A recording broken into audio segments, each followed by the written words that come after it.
नारोवाल से होकर मैं स्टेशन दरबार साहब करतारपुर पर उतर गया। स्टेशन दरबार साहब करतारपुर से कोटली सूदकांड 1.5 मील के फासले पर है। यहाँ से मैं पैदल ही अपने गांव को हो लिया। कमादों की फसल का ज़माना था। चारों तरफ हरी भरी खेतियाँ नज़र आती थीं। टालियों के झुंड में मवेशी सर झुकाए बैठे थे या घास चर रहे थे। दूर उफ़क़ के झिलमिलाते हुए धुंधलकों में सूरज ग़रूब हो रहा था और दूर किसी जाट का गीत फ़िज़ा में गूंज रहा था। कोई और मौका होता तो मुझे ये सब कुछ बहुत भला मालूम होता, मगर मेरे कपड़े गंदे और मैले कुचैले थे और फटे हुए थे। मेरी दाढ़ी बढ़ी हुई थी और मेरे ज़हन में आग सी लगी हुई थी, इसलिए मुझे कुछ अच्छा न लगा। ये सरसब्ज़ खेतियाँ हर मोड़ पर मुझे हमलावरों की कमीन गाहें मालूम हुईं। मवेशियों की झुकी झुकी गर्दनें मुझे हैरान और उदास मालूम हुईं।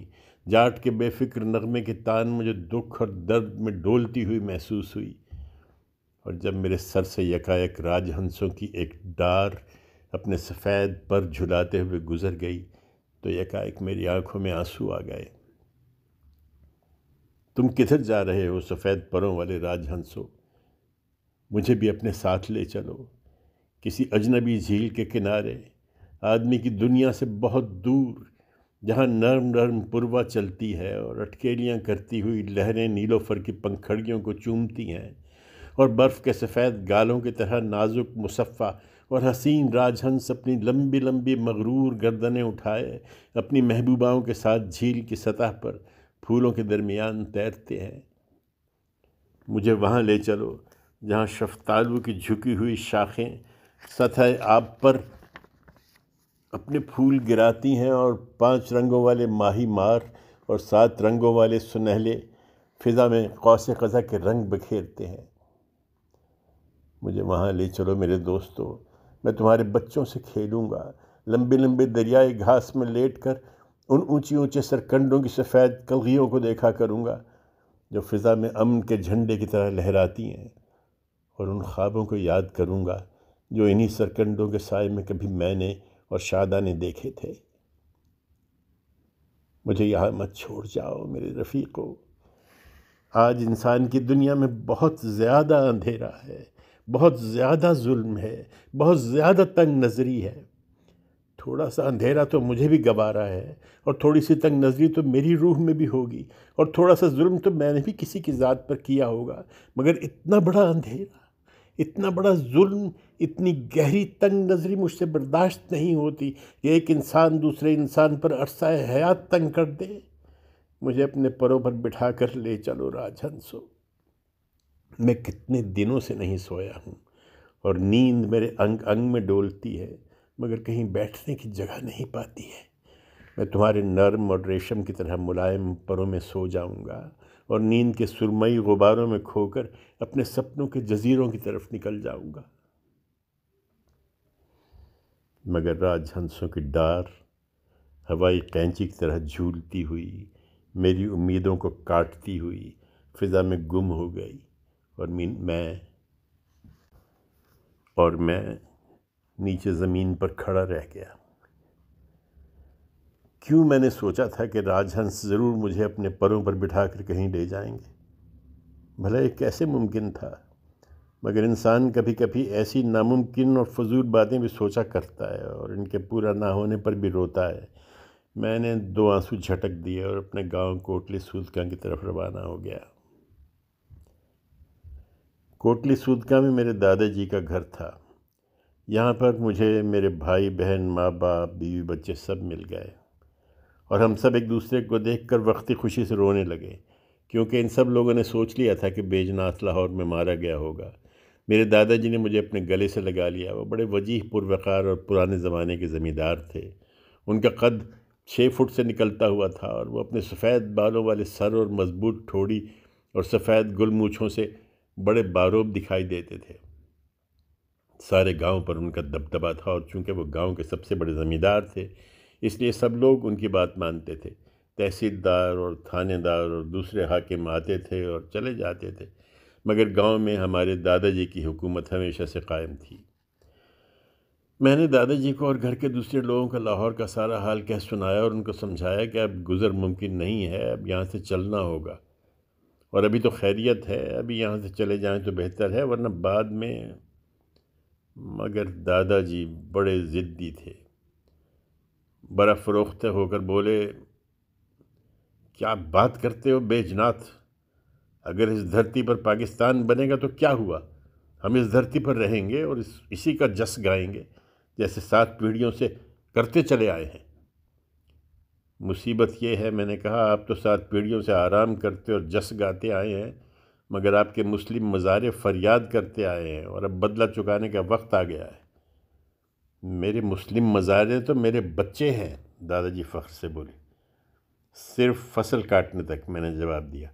और दादाजी लाठी लेकर मुझे मारने को दौड़े। वो तो मेरे पिताजी और मेरे बड़े भाई ने बीच बचाव करा दिया, वरना पुराने दस्तूर के मुताबिक मैं आज भी पिटता। दूसरे दिन दोपहर में दादाजी दालान के एक तख्त पर बैठे हुक्का पी रहे थे।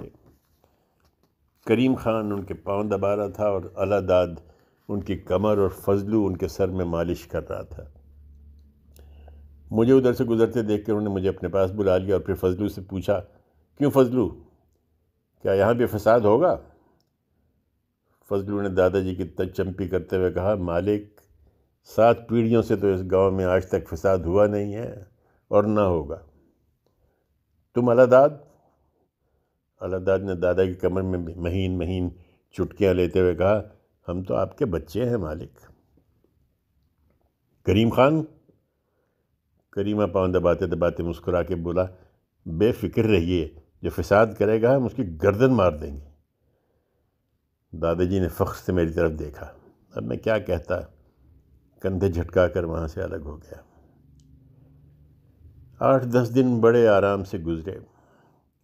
मैं अपने दिल के वसवसे और वाह में तकरीबन भूल गया था। हम लोग सुबह को ताज़ा छाछ पीते, दोपहर में कमाद काट कर चूसते।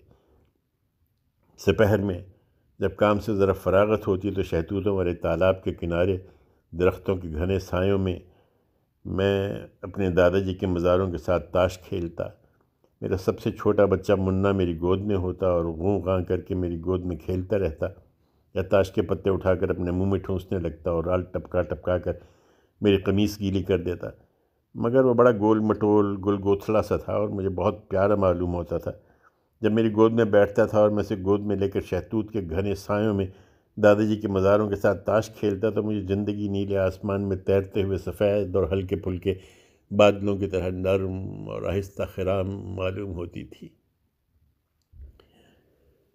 21 अगस्त की शाम में जब चूल्हों पर मकई की रोटियां सेकी जा रही थी और आंगन में कढ़ी की खुशबू चारों तरफ फैली हुई थी और बछड़े खूंटे से बंधे अपनी माँओं को आवाज़ दे रहे थे और घाघरा झुलाती हुई जवान और महविश बहुएं अपने अपने खाविंदों के लिए थालियां परोस कर ले जा रही थीं, उस समय दालान में दादाजी के मज़ारों का एक वफ्द तख्त के पास आके रुका। उन लोगों ने फरियादियों की तरह चादरें उल्टी करके अपने गले में डाल रखी थी और उनके सर खौफ और शर्म से झुके हुए थे। दादाजी खाना खाने वाले थे कि उन लोगों को देखकर थाली हटवा दी और ज़रा कड़ी आवाज़ें बोले, क्या है? मज़ारों के वक्त में करीम खान था, अलादाद भी था और फजलू भी था, रहमान भी था और दूसरे लोग भी थे जिन्हें मैं ज़्यादा अच्छी तरह नहीं जानता था। करीम खान ने चादर का पल्लू अपने हाथ में लेकर और झुककर कहा, मालिक, ऊपर से हुक्म आया है, लूट लो। ऊपर वाला तो खुदा है, दादा तज़हीक से हंसे। क्या खुदा ने तुम्हें हमें लूटने के लिए कहा है? वो लोग 2-1 लम्हों के लिए तज़ब्ज़ुब में पड़ गए। फिर फजलू आहिस्ता से बोला, मालिक, आप चले जाएं यहाँ से। क्यों चला जाऊँ? दादाजी गुस्से से चीखे। करीम खान ने एक सरदा भर के कहा, मालिक, ऊपर से हुक्म आया है, लूट लो, और हम ऊपर वालों को हुक्म टाल नहीं सकते। ये कहकर करीम खान ने सर झुका लिया और टप टप करते हुए आंसू उसकी मैली चादर पर गिरने लगे। दादा ने गुस्से से कहा, तुम निहायत बुज़दिल और अहमक हो जो गुंडों से डर जाते हो। मेरे पास 6 बोर वाला रिवॉल्वर है, एक 303 है। देखता हूँ कौन माई का लाल कोटली सूदका के जमींदार को लूटने की कोशिश करता है। चले जाओ। उन लोगों के जाने के बाद मैंने और मेरे पिताजी ने भी दादाजी को बहुत समझाया, मगर वो किसी तरह नहीं माने। किसी तरह उनके दिल में ये बात नहीं घुसती थी कि अब उनको यहाँ से जाना होगा। घर में 2 पार्टियाँ हो गई। कुछ लोग कहते थे कि जाना चाहिए, कुछ लोग दादाजी के हिमायती थे। वो कहते थे कि ये सब खून खराबा, फिसाद चंद दिनों का उबाल है, ठंडा पड़ जाएगा, फिर हम लोग जाने वालों से कहीं ज़्यादा आराम में रहेंगे। और कोटली सूद का मतलब कभी कुछ हुआ ही नहीं आज तक। चचा आयाराम और तायाराम लुभाया तो दादाजी के हक़ में थे, मगर मैं और मेरा बड़ा भाई और पिताजी जाने के हक़ में थे। और जो मर्द जिस तरफ था उसी तरफ उसकी बीवी और बच्चे भी थे। आधी रात इसी बहस में कट गई। इसके बाद सब पढ़ के सो गए, लेकिन सुबह को हमला हो गया।